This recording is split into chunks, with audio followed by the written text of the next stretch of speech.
அகிலத்தை ஆளும் அகிலாண்டேஸ்வரி தாயிட்ட ஒரு சிறப்பு இருக்குங்க. நம்ம திருச்சி திருவானைக்காவல் கோயில்ல எல்லா இடத்துலயும் அம்பாள் இருப்பாங்க. அம்பாளுக்கு நேரா எங்கேயுமே நம்ம பிள்ளையார பார்த்துருக்க முடியாது. சரிங்களா? ஸோ அகிலாண்டேஸ்வரி கோயில்ல மட்டும் பார்த்தீங்கன்னா, அம்பாளுக்கு நேரா பிள்ளையார் வச்சிருப்பாங்க. ஏன் இந்த மாரி இருக்கு அப்படின்னா, அந்த பழைய காலத்துல கோயில் வச்ச ஸ்டார்ட்டிங்ல என்ன பண்ணியிருக்காங்கன்னா, அகிலாண்டேஸ்வரி அம்பாள பிரதிஷ்டை பண்ணிட்டாங்க. ஸோ அம்பாள் வந்து ரொம்ப உக்கிரமா இருந்திருக்கா. டெய்லியும் காலைல ஐயர் வந்து நட தொறக்கிறப்ப, தொறந்தோனே ஐயர் வந்து மயக்கம் போட்டு கீழ விழுந்துருவாராம். என்னடா இப்படியே நடந்துட்டே இருக்கு அப்படின்னு சொல்லிட்டு இந்த அர்ச்சகர்கள் இந்த கோயில்ல உள்ள எல்லாரும் வந்து என்ன பண்ணிருக்காங்கன்னா, நம்ம மகா பெரியவர் இருக்காரு பார்த்தீங்களா, வேதங்களின் நாயகன். ஸோ அவர்கிட்ட போயிட்டு சுவாமி இது மாதிரி இருக்கு அப்படின்னு சொல்லியிருக்காங்க.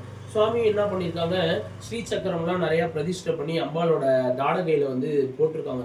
ஸோ அப்பயும் அதிகமான உக்கிரத்தோட தான் அந்த அம்பாள் இருந்திருக்கான். இதுக்கு என்ன பண்ணலாம் அப்படின்னா, என்றைக்குமே ஒரு தாய் வந்து தன்னோட பிள்ளைய பார்த்துட்டா எவ்வளோ பெரிய கோபமா இருந்தாலும் சந்தோஷமாயிருவா. இது எல்லாத்துக்கும் தெரிஞ்ச உண்மைதான். ஸோ அதே மாதிரி அம்பாளும் தன்னுடைய பிள்ளைய எப்பொழுதும் பார்த்துக்கிட்டே இருந்தா ரொம்ப சந்தோஷமா இருப்பா அப்படின்ட்டு மகாபெரியவர் என்ன பண்ணாராம், அம்பாளுக்கு நேரா ஒரு பிள்ளையார வந்து நீங்க பிரதிஷ்டை பண்ணுங்க.